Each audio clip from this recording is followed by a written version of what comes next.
Il y a quelques années de cela, Eden Hazard, le joueur de football belge, avait frappé un jeune ramasseur de balles. Or, il s'avère qu'aujourd'hui, ce jeune ramasseur de balles possède l'une des plus grosses fortunes d'Angleterre. Et tu vas découvrir comment il a fait pour devenir millionnaire dans cette vidéo.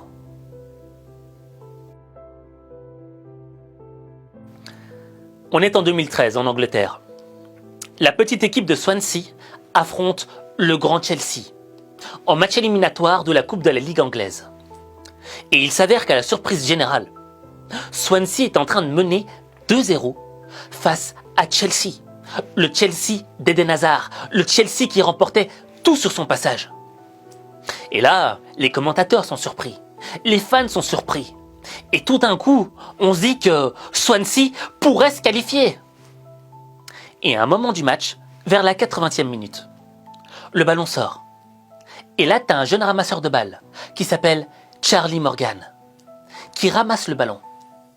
Et le mec, il est tellement amoureux de sa petite équipe, il est tellement fan, qu'il a envie de faire perdre du temps à Chelsea, pour s'assurer un petit peu la victoire de son équipe. Et donc, il est là avec le ballon. Et là, Eden Hazard, il voit ça. Il pète un câble. Et il va vers Charlie Morgan. Il veut récupérer ce ballon. Et je sais pas comment, mais le mec se retrouve par terre en train de tenir son ballon et il veut pas le rendre à Eden Hazard. Il veut pas que le jeu continue. Et là, t'as Eden Hazard qui pète un câble. Et il regarde autour de lui. Et il lui met un bon petit coup de pied au niveau du ventre. Et là, Charlie lâche le ballon. Le problème, c'est que ça crée un scandale total. Eden Hazard s'est ramassé un bon gros carton rouge. Et à la fin du match, tout le monde a regretté ce geste malheureux d'Eden Hazard. Même si, on va pas se mentir, le jeune Charlie Morgan le méritait un peu. Mais ce qui devient intéressant, c'est que ce qu'on a retenu de ce match, c'est surtout ce jeune ramasseur de balles.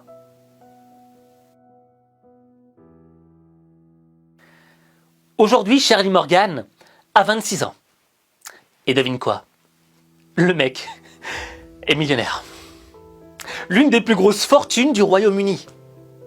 À 26 ans, Charlie pèse 40 millions d'euros.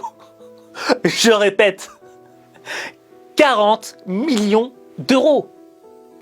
Et là, tu te dis, mais attends, comment t'as fait pour passer de ramasseur de balles à multimillionnaire? Mec, tu pourrais racheter mon quartier si tu le voulais, avec les gens à l'intérieur. Et je pense que là, la réponse, elle est double. Tout d'abord, il y a un aspect business, mais il y a aussi un aspect mindset. Alors, tout d'abord, en termes de business, qu'est-ce qu'a fait Charlie Morgan? Eh bien, tout simplement, il a vendu de la vodka. Alors moi, j'aime pas l'alcool et je te déconseille d'en boire. Mais le mec, il a innové. Il a été, comme on dit, disruptif. Pourquoi? Parce que sa bouteille de vodka à lui, elle n'est pas comme les autres. Elle est dorée.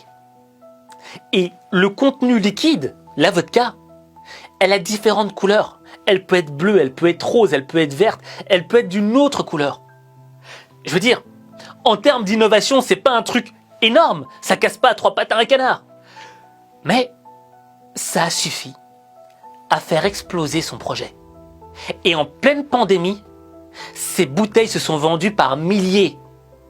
Et elles étaient tellement aimées que t'as Ronaldinho et Floyd Mayweather qui en ont fait la publicité sur leurs réseaux sociaux. Et donc, c'est pas une idée qui va révolutionner le monde, mais c'est malin. Mais ce qui compte pour moi, c'est pas l'aspect business dans ce cas-là. C'est surtout l'aspect mindset.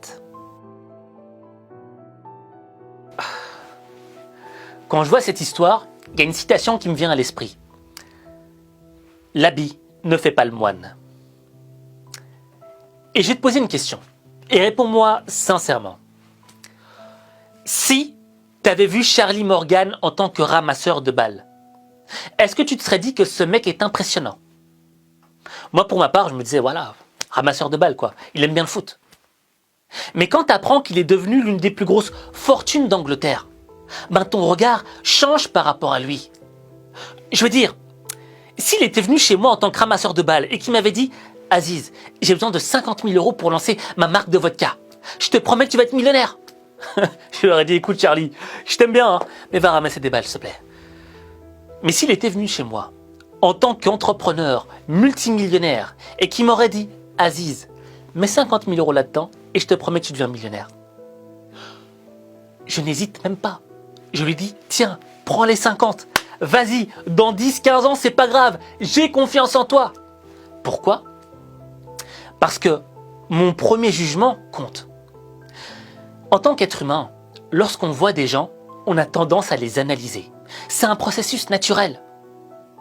Et de cette analyse sort un jugement. Et ce jugement nous fait dire si on peut avoir confiance à la personne ou pas. Et dans le cas de Charlie Morgan, lorsqu'il était ramasseur de balles, je ne pouvais pas avoir confiance. Parce qu'au premier regard, je me suis dit, je ne peux pas avoir confiance en ce mec-là.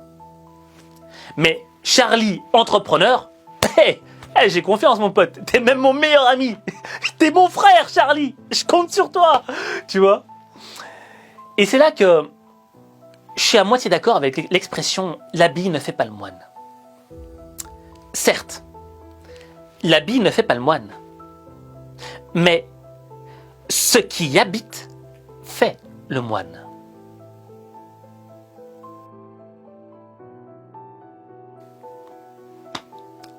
Donc tu vois, pour moi, cette citation « l'habit ne fait pas le moine » n'était pas complète. Il manquait quelque chose. Il manquait « ce qui habite fait le moine ». Et ce qui m'intéresse dans cette citation, c'est qu'on a à la fois le visible et l'invisible. Le visible, c'est quoi ? C'est l'habit. C'est ce que voit l'œil en premier, c'est ce que voit l'œil en surface. Et quand tu regardais Charlie Morgan en surface, tu te disais « jeune ramasseur de balles, pas intéressant ». Mais quand tu regardes l'invisible, c'est-à-dire ce qui habite l'être, ce qui habite Charlie Morgan, tu vois un réel potentiel. Tu vois que le mec, il a un potentiel entrepreneurial hors norme. Et c'est ça le truc. C'est que l'œil humain s'arrête à la surface. L'œil humain s'arrête à l'habit. Or, ce qui compte, ce n'est pas l'habit, c'est ce qui habite.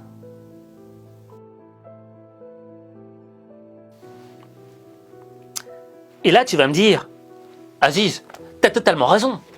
C'est pas l'habit qui compte, c'est ce qui habite. Ouais. Mais j'ai envie de te retourner le cerveau. Et je vais te poser une question.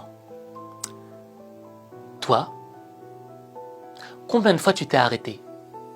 Combien de fois t'as reculé dans ta vie à cause de l'œil qui s'arrête à l'habit ? Combien de fois t'as abandonné des projets parce que quelqu'un t'a regardé et t'a dit que tu n'y arriverais pas ?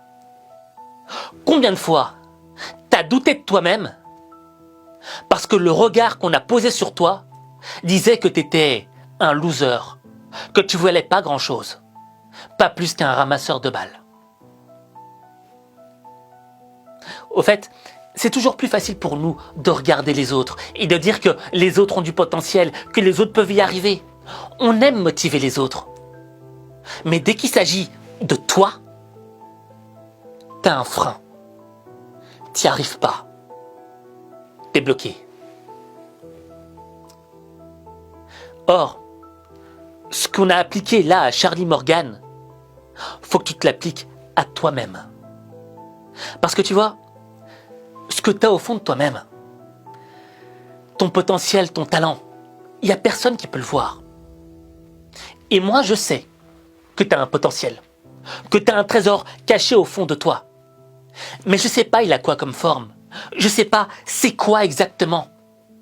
Mais ce dont je suis sûr, c'est que si tu commences à avoir confiance en toi, à décider de passer à l'action, eh bien, ce potentiel va faire naître des choses extraordinaires.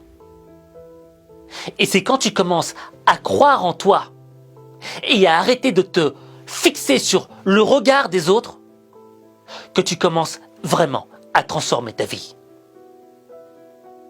Mais ça, il n'y a que toi qui peux le faire.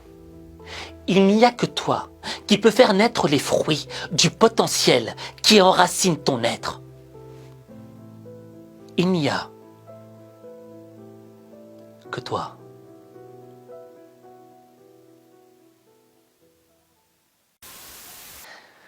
J'ai beaucoup parlé, mais j'aimerais que tu m'écrives.